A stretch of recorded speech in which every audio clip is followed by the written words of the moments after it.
ulfaadha. Utuu beeku, utuu hin beekin kan hin hojjette cubbuu naaf dhiisii. Shaambuu Saaris isaa dhufte caffee eessaa dhufte eessaa dhufte eessaa dhufte dhufte Amboo eessatoo Wallagga Dukam Wallagga Baanaaroo Dhimmu dhufte Dukam ishee Dukam okay ishee Bishoftu Qaallittii Wallagga Baanaaroo Dhimmu Yesuusitti amanuun karaadha dhugaadha. Reeba kottu guyyaa fayyina har'a. Guyyaa dattaa galfattu har'a. Guyyaa natti itti boqonnaa argattu har'a. Guyyaa natti naasee kana jalaa baatu har'a. Guyyaa natti seeqana mootee dabartu har'a. Guyyaa natti biyya lafaa mootee dabartu har'a. Kottu gara Yesuus. Har'aa kaasee dhaame. Jedhame har'aa kaasee. Seexana foon biyya lafaa galeera. Yesuusiin fayyisaa lubbuu kootii godhadhee fudhadheera. Har'aa kaasee mucaa kee ta'eera. Ameen.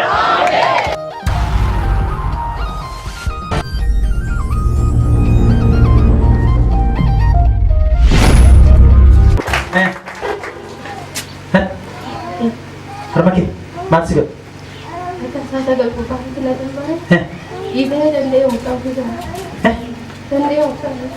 Mucaan hoosiftu? Mucaa qabdaa? Sababa inni ta'eef mucaa hoosisuu hin dandeessu? Hafaytu? Amma sii ta'eedha? Haizoo shimboo hin qabu. Maqaa Yesuusiin hiiti kun dhaabateera. Hafuura Budaa, hafuura Budaa, hafuura Budaa, hafuura Budaa. Nageessu? Hin nageessa ma nageessu? Hafuura Budaa. Abeete dik. Maal? Maal? Maal? Maal? Maal taate? Maal taate? Maal taate? Inni ta'uu deemta. Inni ta'uu deemta. Inni ta'uu deemta. Akkamitti deema? Baay'eetti toleera. Dhugaa itti itti daggamamtanii budaadha. Walii galtanii ammam fixetti. Turreera gara ji'a 8 ta'aneerra. Dhugaa itti maal gochuudhaaf? Maal gochuuf? Opereeshinii goona inneeti. Dhugaa itti Wayne. Eeshi amma horee Gubanne. hin hafe moo nafne ree? Gubanne. Hin hafe moo nafa operaasyooniisi? Nan bifnu. Nan bifnu gisee amma kana dhiiga shixuuxaa turreewu. Dhugaa edeme. Maal inni tan bifna. Hin hambiftu? Nan bifnu. Eeshi gubadhu gaa abidda. Abidda. Lafa asirra jirtu kun abidda. Abidda la. Abidda. Abidda. Abidda. Abidda. Abidda. Gubadhu. Teessa dandeessee. Abidda la. Indeemta moo teessa? Indeemta moo teessa? Xiqqoo jedhamta? Okay. Dhugaan mi?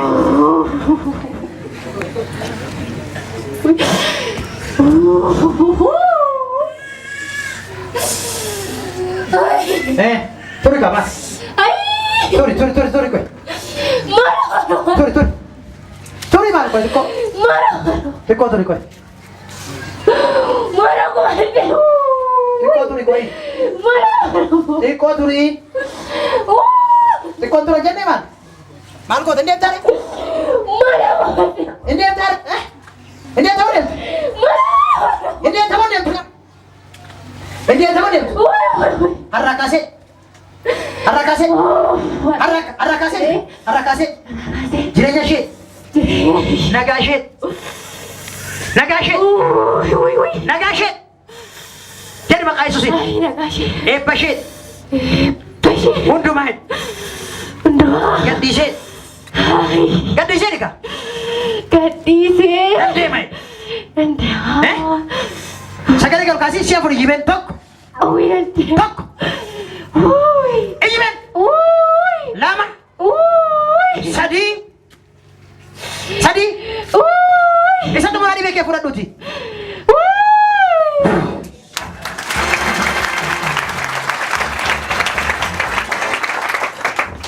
Olgaas.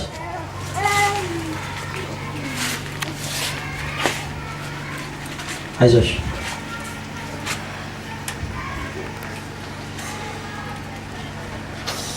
Isti harma kee qabadhu laali amma. Nanti. Maiki kenni. Amma siru kubara. Cafi sarra. Inni ta'e. Harka isaa sagal gubbaa nagaa machiise. Akka gisee mucaan irraa keessaa qaatu naannoo isa eegsisun qabu baay'ee na dhukkubee keessaa dhaguu. Hidda na keessaa qabu. Nagaan ta'e.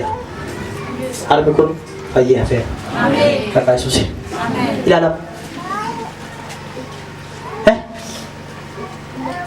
Ilaali sirrii.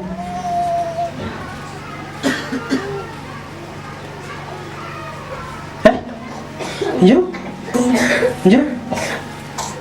Mereka akan nanti diteset, akan butuh akan nambul. Baby itu mau kali segagal armo kok upah tidak. Oke. Jasihin nabi. Penuh menjaga.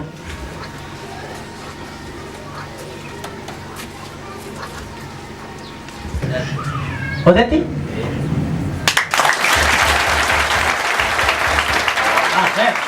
Kepada Yesus.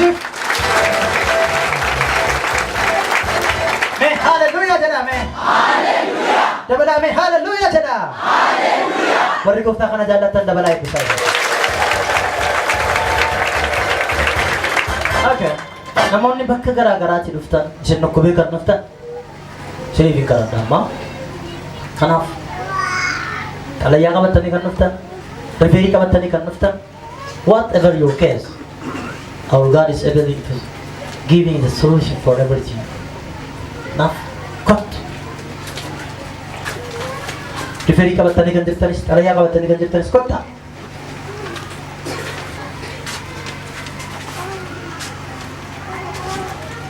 Bakka garaa garaatti kan dhuftan.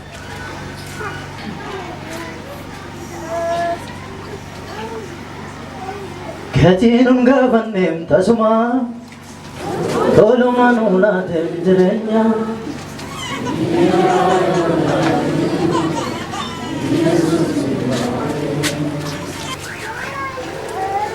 Jesus name. You are free. You are free. You are free. Humna Yesusin. Nagaan siif dekat.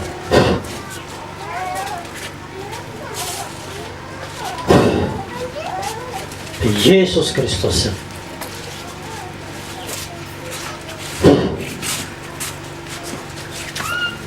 Humna Yesusin. Nagaan siif dekat. Haleluya. Ish, ilalatap. Pagkasan ako. Lala. Makin masih berkuat Eshi. Yero bayi mana wara di TV. Na hadis semuanya percaya cangkiri bayi ada yang bulu. Eshi. Amo. Na mau juga ini saja. Ini kan saya mau itu. Paman juga ada deh, merah deh.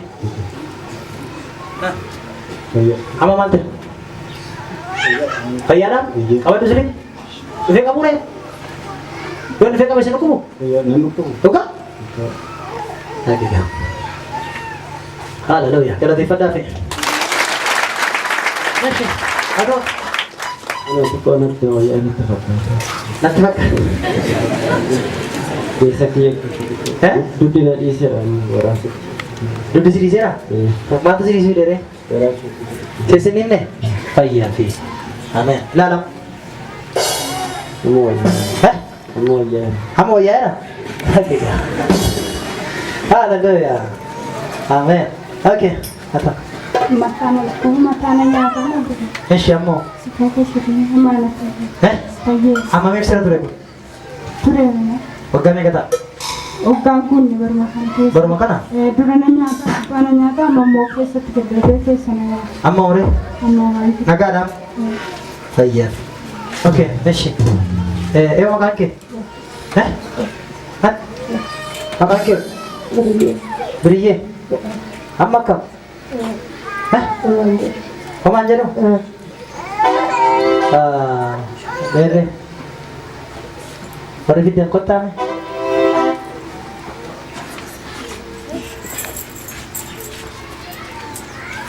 Gara-gara kada devin tuh nih. Metem gara-gara rumah nih kap. Gana makan sudah sekian. Hah? Mama jadi baru ini si muksisi susu. Hah? Apa main? Hah? Radio. Ini musis. Eshi. Muksisa, muksisa, asmat sendiri buat. Oke. Oke. Gurisheo. Gurisi dikiran, dikiran. Jijiram nih. Eshi. Itu kan namanya beri ya? Akam. Akam am? Naga ada? Nada ada me? Asa nada? Cidaga aku rekiam? Cidaga? Kaleso? Kaleso? Ammar raw?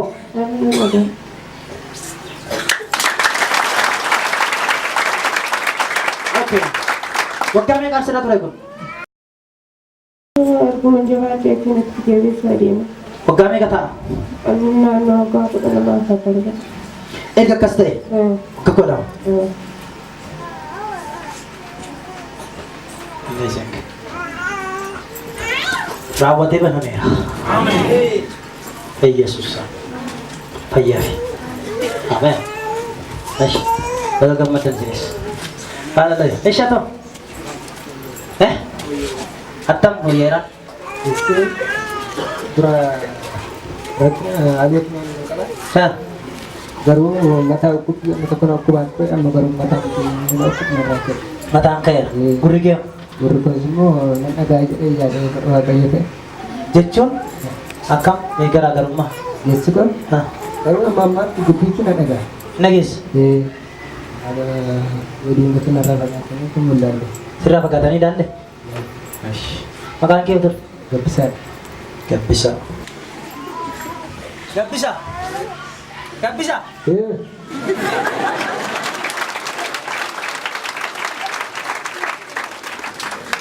Gak bisa.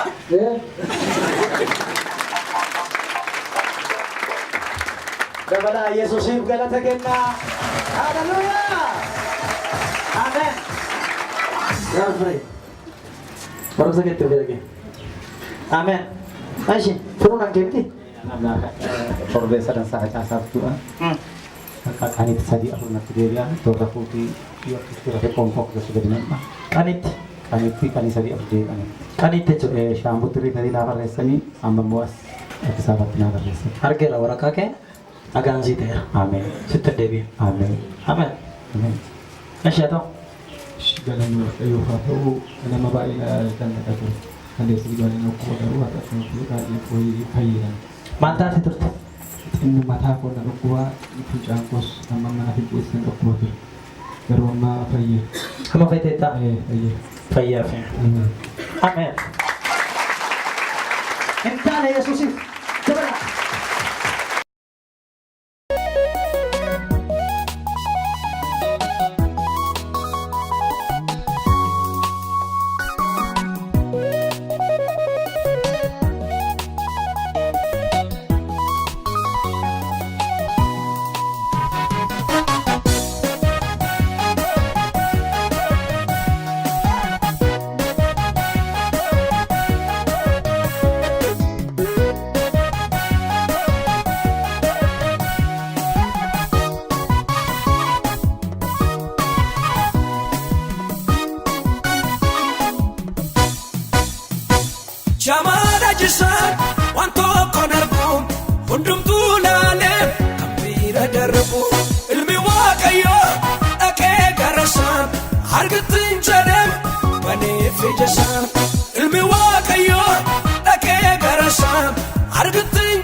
beegaa fallammaffaa garaatti baaduu amma maalan ta'e ottanii dhiiga kanatu akkasitti afaan hin yaa'e Yesuus ifaa galatu.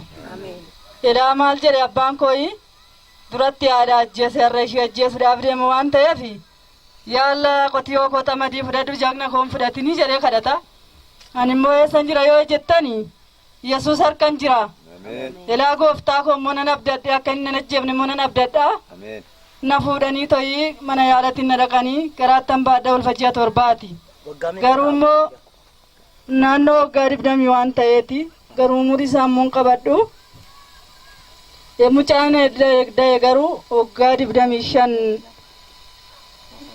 gaanaasee dhufu kanallee haa ta'u isa darbe kanallee haa ta'u garuu waggaa 24 kana numa ta'a. Isa kana dhiigni na keessaa yaa'u sun gad deebi'ee maal ta'e jettanii na keessatti malaa ta'eet na keessatti gubatee gizee tokko furroo fakkaate gizee tokko dhiiga gubataa fakkaate gizee tokko malaan tufaa gizee tokko furroon tufaa gizee tokko immoo dhiigan tufa. Yesuus ifaa galatu. Maal jedhe namni wayii karaa deemaa jira maali mana yaalan jira ka amma fira maali obboleettii asteechi kuni dhukkubsattu wayiiti jedhanii obboleettii abbaa kiyyaa biran jira. Dhukkubsattu wayiiti waan goonu wallaallee ishiin amantiitti jiraatti. Waanuma tokkollee waan goonuu dhabne waanuma qeesii kanallee itti goonanii fudhachuu diddee jetteen. Ilaa akkas jedheeni sombashiitu tura ammaa jiraayi. Damma waggaa 7 dhadhaa waggaa 7 shunkurtii adii bishaana bishii kana walii daffisaa obaasaa garuu immoo waggas hin gaggabdi. Aannan hin obaasinaati dhamaareeraa obaasaa jedheen Yesuus galanni isaa haa ga'u. Ani waggasuma dhageeffadhe waggaa inni akkas jedhu san. Dammi waggaa 7 keessaa argama dhadhaan waggaa 7 keessaa argama jennaani ganda warra abbaa daakaa kana hin dhabamaa jedheen ishiin beentedhaa isan fudhattu jetteen hogganuma inni achumatti dhaabe dubbii isaa nama guddaa wayiiti. Yesuus ifaa galatu. Ani mana yaalaa sa'is hin dhaqne akkasitti akkanatti daaddeedhaan na fuudhanii galanii qe'eetti garuu gizee raammuun kana keessa na yaa'u nan argaa Yesuus galanni isaa haa ga'u. Nan maraadhe. Garuu qarshii amma baay'een beeku horii lama gurgurame garuu Yesuus gooftadha. Hin duune garuu mana yaalatitti bultii 5 beekee Waaqayyo jiraatadha. Ijaanis arguu nan dhabe yeroo sanitti ji'a tokkicha dirasi jechaadha. Gurraan hin dhaga'u ijaan hin argu Waaqayyo gooftadha. Matuma kana na nyaate matuma kana na nyaate dhaqee kokkee kana jalatti gannayii teesse amma maaliif laalta mana yaalatiin hin dhaqxu jedhanii mana yaalaa gaafa naqu. Maal jedhanii yoo jettanii hospitaalli gizee sanii maal laan jedhattanii eettisiidhaa jedhe. Hospitaala eessaati gaa? Shukutee jedhu was miti fagoodha. Yesuus galanni isaa haa ga'u. Ani garuu darbeef manuma jira eedisiin hin qabne ani abbaa manaa koo malee daladaa moonaatti somaas hin beeku eedisiin hin qabne. Amma dhukkubni mataana nyaatu kun na dhiisuu didaa. Inuman deemaa mana yaalaa inuman deemaa horii tokko sinima gurgurraa. Horii lama sinima gurgurraa dhukkubni koo argamuu hin danda'u mana yaalaa hoggaan dhaqe fayyaadhaa jedhu. Dhiiga koos yoo maran homaa fayyaadhaa jedhu. Akka san jedhe bara wayii gannan manaa beetoo deeme gooftaa koon jedhe. Egaa namni naan rakkate silaanaa agarta maala wal lafarraa boqonnaa qabaachuudhaa baadde maal ta'a gooftaa koo mana kee keessaa qoodan qabuun dhufe maal ta'an jedhaan bara baay'een baadhaa. Yeroo bakka bobbaatti yeroo galanii karra keessa gizee ga'anii waa'ee akkanan yaadu dhageeffatu. Waaqayyo maaloo na boqochiifte maal ta'a maatiin kooyyuu rakkate hin jedhaan. Yoon fayyuu dadhabe gooftaa koo maal fudhachuu hin dandeessu maal hin jedhaan. Waaqayyo galanni isaa haa ga'u. Ana Waaqayyo nama na jiraachisa. Rakkadus Yesuus gooftaadha nama jiraadhaani. Amma kaan immoo yeroo darbe keessa turellee akka waggaa tokko darbe obboleessi keenya kuni ka'ee dhufe waldaa keenya. Achuma nani garma galgalaan dhaga'e naannoodhuma sa'aatii waan ta'e galgala dukkanaa naannoo sa'aatii 2 kanan dhaga'e akkasuma ka'e maal hin dandeessu halkan hin deemine dhufa. Na baatu akkanatti argarratti na baatu kaa inni hojjedhu manuman ta'a garuu Yesuus galanni isaa haa ga'u. Daa'imuma kana jidduu haa jiraattu naan jedhu malee haa hojjettu naan hin jedhani Yesuus gooftadha. Kaadhetuman darbee kaadhetuman dhaqee waldaa kana keessa naman taa'e ergaan namoota biraati yoo doon dabarre gaafas garuu waa'een koo dubbatame Yesuus gooftadha. Maqaan gooftaa keenyaa haa ulfaatu. Waaqayyo waaqni Israa'el kuni gochaa isaa guddaadha. Obboleessi keenya abbaan manaa ishee tajaajilaadha. Maatii ishees saba waaqayyoos baateti imimmaa wajjin odoon nyaanne odoon dhugne saba gooftaa tajaajilaa ture. Baay'ee obboleettiin kuni nama jiraatu odoon taane nama du'arra ga'eera. Gabaa baateen nagadattu bakka namaa hin geessu namiti. Ani gochaa gooftaa kana jilbiiffadhee waaqayyo waaqa Israa'el ta'uu isaatiif waan hin jedhu na wallaalchisa. Namni kuni maatii baay'ee maatii 13 geggeessuudha. Waaqayyo waan Israa'el harka isaati irratti baatee maatii ishiitti irra jiraachuudhaaf haa ta'uyyuu malee biyya keenya baadiyyaadha malee obboleettiin koo fayyaadha. Ameen. Maqaan Yesuus haa ulfaatu. Ameen. Tiko dhukkuba bara baay'ee dhukkuba waggaa 21 irraa ishii fayyise. Ameen. Irra go'aa dadhabduyyuu malee dhukkubni kun immoo waggaa 21 miti. Namni waggaa tokko ji'a tokko yoo ciise baay'ee dhubba. Kanaaf maqaan waaqayyo waaqa Israa'el ulfaatu. Ameen. Buleessi keenya paastar gaafa inni dhufu gaafa hidha bergaan darbu annan geggabe mataa kootiin jecha. Shii jala yoo fuudhame na fuuldura hin jira. Nan geggabe gaafa hidha bergaan darbu namni kun hin fayyaa miti waaqayyo. Garuu siif hundumtuu hin danda'ama. Hamma ji'a ja'aatti nan dhaggeeffadhe fayyaa ta'uu ishee. Hamma yoona kanatti immoo fayyaa ta'uu ishee malee dhukkubsachuu ishee hin dhageenye. Ganaa siif fayyitee jiraatti. Maqaan Yesuus haa ulfaatu. Waaqayyo isin isaa eebbisu. Isa jiraachisee lafa kana nuugee maqaa isaa ulfaatu. Ishii hawwannan dubbachuu barbaade. Haati foo'ee gana nubbee kenuma dibamtee jechaadha. Waggaa dhukkubu kana mataa ishii nyaataa hin gangalattuu hin beektu. Aara kirbiitti faa fuutee futtaartitti. Waraqata faa martee fuula ishiitti faartitti mimmaan keessaa gayyaa mataa ishii faa mukatti naaf itti faa qaqqabee toosee sunna jechaadha. Mana yaala suma deemu fayyina argattee hin beektu jechaadha. Namoonni ganaa fayyitii yommuu jedhan waaqayyoon lafa kanarratti akkanatti dubbachuu nama yoo tuute mootummaa eegalte. Ani lafa kanarraa na fudhadhu maal akkanatti ishiin dhiphattanarra jiraachuuf itti waaqayyo maa dhimma naan baasu maal taayoo ishii lafa kanarraa ooltee kan baay'een bo'achaadha.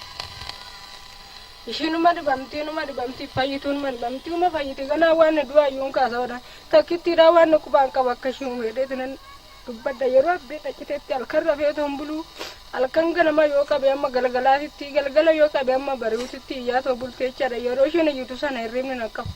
Mana barumsaati yoon dhufe gaalattana ijoollee gaafadha akka ishiin hin dhukkuboona naalumatti samboona godhaa qeetti soldeemna godhu yoo waldaadhaa galuu gaalattana ijoollee gaafadha ishiin dhukkubanaan jiran qeetti soldeemna godhu akkanumatti hin dibamti yoo waaqa hadhadheessu takkittiina waa'ee fayyina ishina hundadhu maaloo yaa waaqayyo loma kanarraa ishii boqochisiti waa'ee wajjumaan nun ajjeesu waaqayyo gooftaa akkanattiin ishiin ammaarramtee narra jiraatte silaa maanaan gootu hoggaan jedhin namoonni dhiisii fayyite waan yeroo gaadhan waan yeroo maalee hoggaa 20 meeqati maal waan hoggaa du'a kaaseettanii waan wagasi amma irraa itti gaaf tokkicha ishiin arguudhu gaaf tokkicha argee laamoo fayyitiin jira gaaf tokko mana yaalaa deemanii yeroo isaan mana yaalaa na biraa deeman sammuun nan boqotu akka maraachuutan ta'a gaaf tokko mana yaalaa deemanii yeroo isaan mana yaalaa deeman sana na gabaabee sammuun baqafadhaa yoon du'e farramee itteedha. Sirkiin qabuun waluufi lafan beekuun deemuusa baay'ee bu'aatiin nachumarraan amman gabaadha ka'ee amman qeega'u takka malee mimmaan koo bu'aate hoggaan galuu hoggaan qeega'u hin beeku ijoolleen tokko dhufaniitoo maal ta'e hin jedhanii akkanatti sammuun baqafadhaa jettee ishiin hin duutii amma kaa sammuun baqafadhaa jetteedhanii amma farrameetina sammuu baqafadhaa jetteedhanii achumaan hoggaan galeetoo silkiidha yaaluu maamataa hin baqafadhuu maal ta'e naan jette sammuun koo baay'ee nama raate jechaadha. Yaa waaqayyo mee lafa kanarratti maanaan godhiniiti mee dhukkuba ishii kana wayin natti dabarsiiti wayin immoo guddina kiyya dhiisiti maaloo ishiin manaa fayyiseedheeti nan bo'achaadha.